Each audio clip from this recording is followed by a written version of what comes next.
चलिए बच्चों, अब ये सेकंड क्वेश्चन है एससी वर्मा बुक से वेक्टर चैप्टर का। क्वेश्चन नंबर सेकंड देखिए, let vector A and vector B, दो वेक्टर आपके पास है, vector A and vector B the two vectors of magnitude 10 unit etch.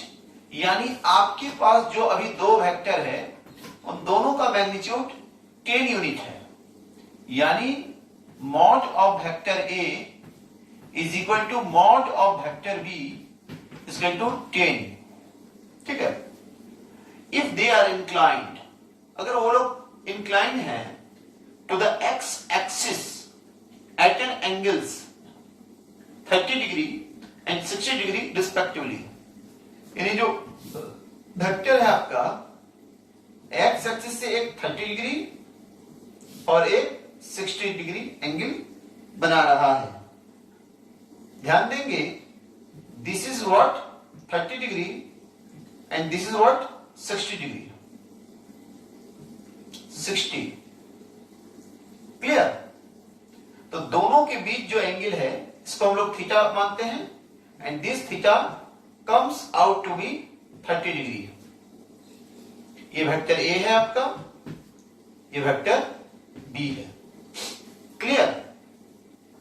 अब ए और बी का आपको रिजल्टेंट फाइंड आउट करना है। मान लेता हूं मैं इन दोनों का रिजल्टेंट कुछ आर है, वेक्टर आर। क्लियर? तो चलिए वेक्टर आर का जो रिजल्टेंट होगा, वेक्टर आर का जो मैग्नीट्यूड होगा, vector mod of vector R is equal to root under A square plus B square plus 2ab cos theta is equal to A का magnitude है 10 square plus 10 square plus 2 into 10 into 10 into cos theta. अब मैं क्या लिख सकता हूं, 2 10 square 2 10 square अगर मैं कॉमन लेता हूं तो 1 प्लस cos थीटा मुझे मिलेगा। और आप जानते हैं, मैं लिख देता हूं यहां पे 1 plus cos theta is equal to 2 cos square theta by 2। ये फॉर्मूला आपको ट्रिग्नोमेट्री से मिलेगा। 1 plus cos theta is equal to 2 cos square theta by 2। तो मैं लिख सकता हूं यहां पर root under 2 into 10 square into 2 cos square theta by 2। अब ध्यान देंगे, स्क्वायर रूट के अंदर में 10 स्क्वायर है तो 10 निकल जाएगा, 2 इंटू 2 है वो 2 निकल जाएगा। यानी मैं इसको लिख सकता हूं 2 इंटू 10 cos थीटा बाई 2। और मेरा cos थीटा यहां पर है 30 डिग्री, तो मैं यहां रखूंगा 30 degree by 2 that is 15 degree. So mod of resultant क्या आएगा आपको, 20 cos 30 by 2 is equal to 20 cos 15 degree. Clear? ये आपका रिजल्टेंट का मैग्नीट्यूड हो गया। आप इसको नोट करें, फिर मैं डायरेक्शन निकालता हूं। आप इसको नोट करें, फिर मैं डायरेक्शन फाइंड आउट करता हूं।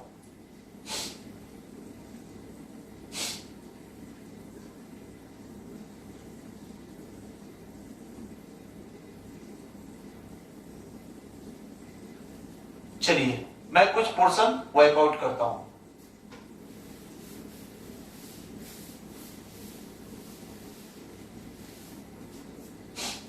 अब ध्यान देंगे, इस रिजल्टेंट वाले वेक्टर का हमने मैग्नीट्यूड निकाल दिया।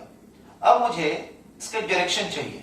ठीक है, अब मुझे इसका डायरेक्शन चाहिए, मैं डायरेक्शन निकालना चाहता हूं। तो मैं ये कंसिडर कर रहा हूं, ये अल्फा एंगल बना रहा है आर ए से, तो tan alpha is equal to हो जाएगा बी, ध्यान देंगे, बी साइन थीटा, बी यानी 10 साइन थीटा बाई थीटा हमारा 30 डिग्री है, मैं भी वैल्यू पुट नहीं कर रहा हूं, बाई फिर हो जाएगा a प्लस यानी 10 प्लस b यानी 10 कॉस थीटा। अगर मैं इसको सॉल्व करूं 10 साइन थीटा को लिख सकता हूं 2 साइन थीटा बाई 2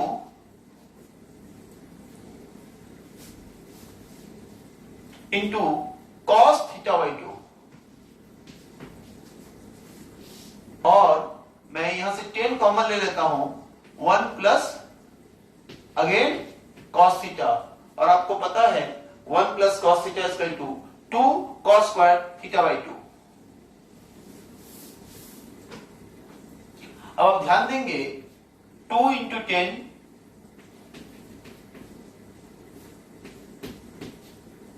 ठीक है, sine theta by 2 cos theta by 2, और डिनोमिनेटर में क्या हो जाएगा 2 into cos square theta by 2, cos square theta by 2। अब मैं ये कॉस थीटा से एक कॉस थीटा कैंसिल कर दिया, तो मेरे पास 10 इंटू 2 भी कैंसिल हो जाएगा, ये 10 इंटू 2 से कैंसिल हो गया। अब मेरे पास बचा रहा sine theta by 2 by cos theta by 2, जो आपका होगा tan थीटा बाई 2, जो आपका होगा tan थीटा बाई 2। इसलिए tan alpha is equal to tan theta by 2, और थीटा का वैल्यू आपके पास है 30 डिग्री, तो tan 15 डिग्री हो गया। Clear, 30 by 2 15 degree.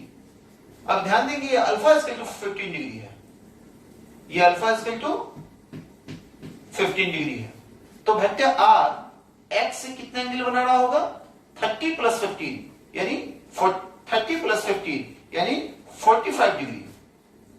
So vector R makes 45 degree with X axis, यानी आपको रिजल्टेंट मिल गया वेक्टर आर का 20 cos 15 डिग्री, ठीक है, 20 cos 15 डिग्री, और इसका डायरेक्शन मिल गया एक्स एक्सिस से 45 डिग्री। अब इसको नोट कर ले,